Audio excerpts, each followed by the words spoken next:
Good morning, kids. As you all know very well that today we will be doing question answer of which chapter? अक्षरों का महत्व. So let's take question number 1 and continue writing. I hope you all have taken a notebook for writing and pen for writing material. Okay पहला प्रश्न निबंध से पाठ में ऐसा क्यों कहा गया है कि अक्षरों के साथ एक नए युग की शुरुआत हुई. बच्चों मैं आपके नोटबुक में ही निशान लगवा देती हूँ.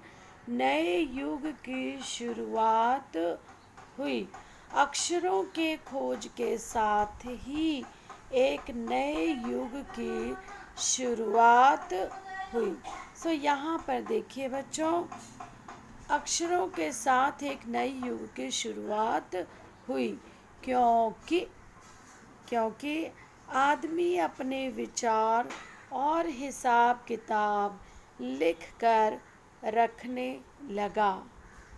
इस समय से आदमी सभ्य कहा जाने लगा.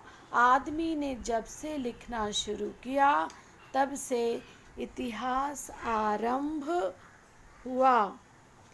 किसी भी कौम या देश का इतिहास तब शुरू होता है जब उसे लिखे हुए लेख मिलने लगे. बच्चों ये यहाँ तक हो गया आपका पहला आंसर, ये पॉइंट्स. लेकिन हम कुछ और पॉइंट्स भी इसमें लिख सकते हैं. ठीक है. ये समझ में आ गया होगा आपको. आदमी अपने विचार और हिसाब किताब को लिख कर रखने लगा, तब से वह सभ्य कहा जाने लगा. आदमी ने जब से इतिहास लिखना आरंभ किया और एक पीढ़ी से दूसरी पीढ़ी तक को इतिहास मिलने लगे, लेख मिलने लगे. यहाँ पर मैंने निशान लगवा दिया. ये पहला पॉइंट्स हो गया इस आंसर में. दूसरा पॉइंट्स मैं दे रही हूँ बच्चों.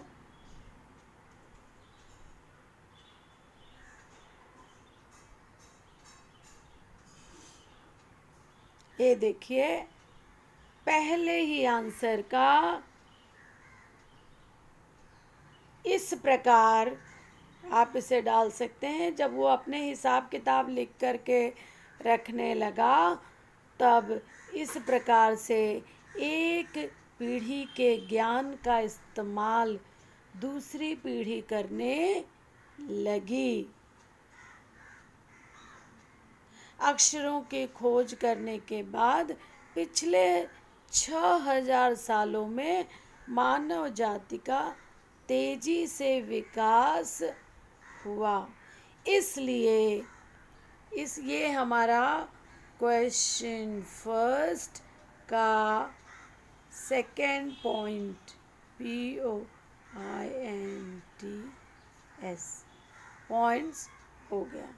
क्वेश्चन फर्स्ट का सेकेंड पॉइंट ये रहा कि एक पीढ़ी ज्ञान का इस्तेमाल दूसरी पीढ़ी करने लगी. लिख करके चीज़ें, अपने विचार इत्यादि लिख करके एक जय पीढ़ी से दूसरी पीढ़ी को दिया जाने लगा. इस वजह से बच्चों जो है एक नए युग की शुरुआत हुई, तेजी से विकास होने लगा. बच्चों यहाँ पर आपका पहला प्रश्न खत्म होता है. दूसरा प्रश्न देखते हैं. अक्षरों की खोज का सिलसिला कब और कैसे शुरू हुआ? पाठ पढ़कर उत्तर लिखो. खोज का सिलसिला कब और कैसे शुरू हुआ? देखिए बच्चों, ये भी किताब में दिया है अच्छे से. मैं निशान लगवा देती हूँ ताकि आपको कोई परेशानी ना हो. ठीक है.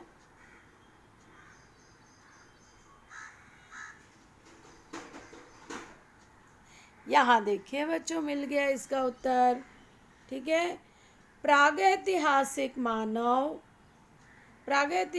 मानव ने सबसे पहले चित्रों के जरिए अपने भाव व्यक्त किए, जैसे पशुओं, पक्षियों, आदमियों आदि के चित्र। इन चित्र संकेतों के बाद भाव संकेत अस्तित्व में आए, जैसे छोटे वृत्त के चहुं ओर लाइन खींचने पर सूरज, चित्र धूप का ताप का द्योतक बना, तो ये भाव संकेत आ गए। ऐसा करते करते मनुष्य को परेशानी का अनुभव हुआ, तब उसने अक्षरों की खोज शुरू की। तब जाकर काफ़ी बाद में आदमी ने अक्षरों की खोज शुरू की। ठीक बच्चों, ये हो गया आपका क्वेश्चन 2 का आंसर। विच आंसर? आंसर 2। समझ में आ गया बच्चों? चलो प्रश्न 3 देखते हैं।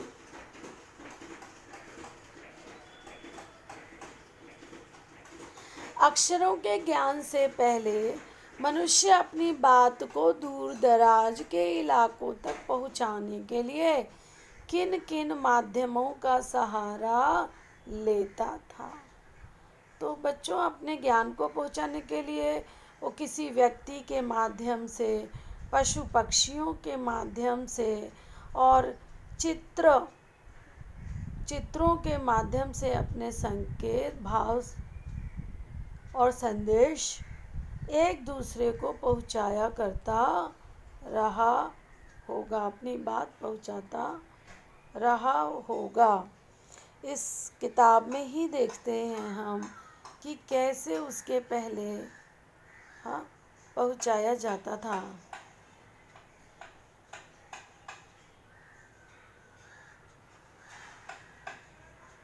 मैं देख रही हूँ, आपको भी दिखे तो आप बताइएगा। आपके सामने आपके नोटबुक होंगे, टेक्स्ट बुक अगर आ गई होगी तो आप उसमें से भी ढूंढ के अच्छे से लिख सकते हो।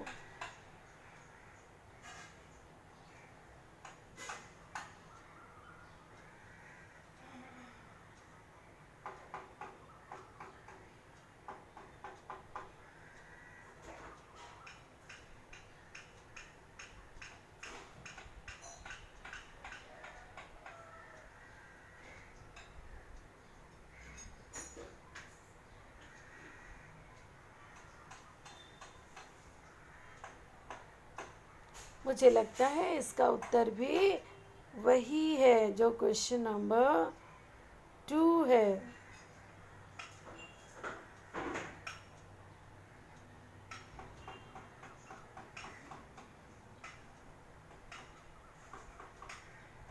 सो यही उत्तर आएगा बच्चों इसमें, क्वेश्चन नंबर 3 में भी।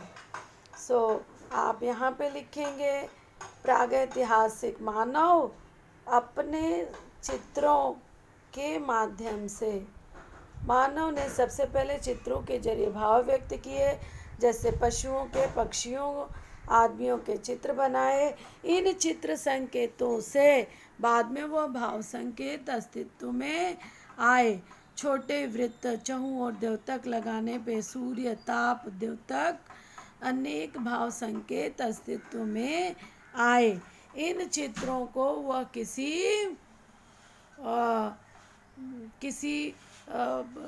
इसके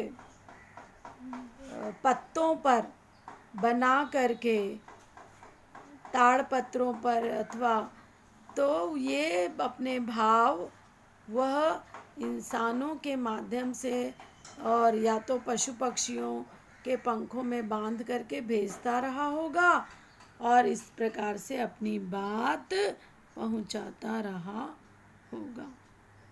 ठीक है बच्चों, अक्षरों के खोज के पहले इस प्रकार से चित्रों के माध्यम से वो अपनी बात पहुंचाता रहा होगा।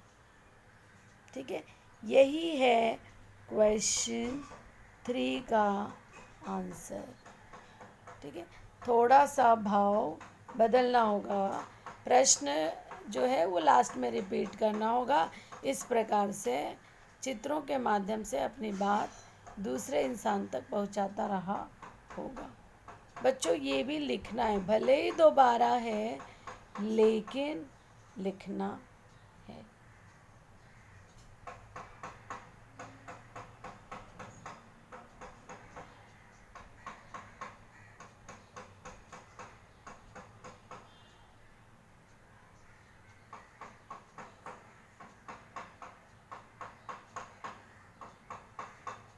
ठीक है, एकदम सही है कि किन किन माध्यमों का सहारा लेकर चित्रों का माध्यम से अपनी बात को एक दूसरे दूर दराज के इलाकों तक वो पत्तों पर लिख करके इत्यादि करके वो भेजता रहा होगा।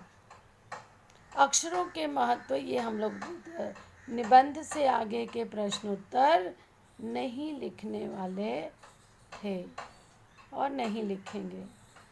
अनुमान और कल्पना।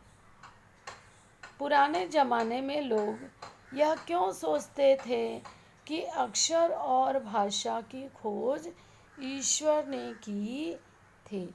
अनुमान लगाओ और बताओ। सो पहले के ज़माने के लोगों को विज्ञान की जानकारी नहीं रही होगी। विज्ञान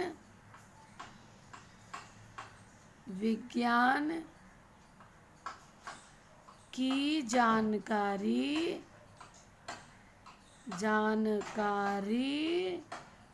नहीं थी और वो बहुत ही धार्मिक भी रहे होंगे, इसलिए वो हर काम के पीछे ईश्वर की बात समझते रहे होंगे। ये प्रश्न का उत्तर भी बच्चों नहीं लिखना है। अक्षरों के महत्व के साथ ही मनुष्य के जीवन में गीत, नृत्य और खेलों का भी महत्व है। कक्षा समूह में बातचीत करके इनके महत्व के बारे में जानकारी इकट्ठी करो और कक्षा में प्रस्तुत करो। ये भी ज़रूरत नहीं है बच्चों।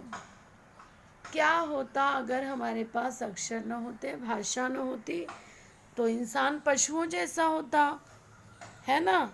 हमारा विकास, आज जो इतना विकास हमने किया है, वो विकास भी नहीं हुआ होता। बच्चों ये भाषा की बात मैं अपनी अगली क्लास में करवाऊंगी। तब तक के लिए बच्चों आप सिर्फ और सिर्फ लिख करके रखिए क्वेश्चन 1, 2, 3। धन्यवाद।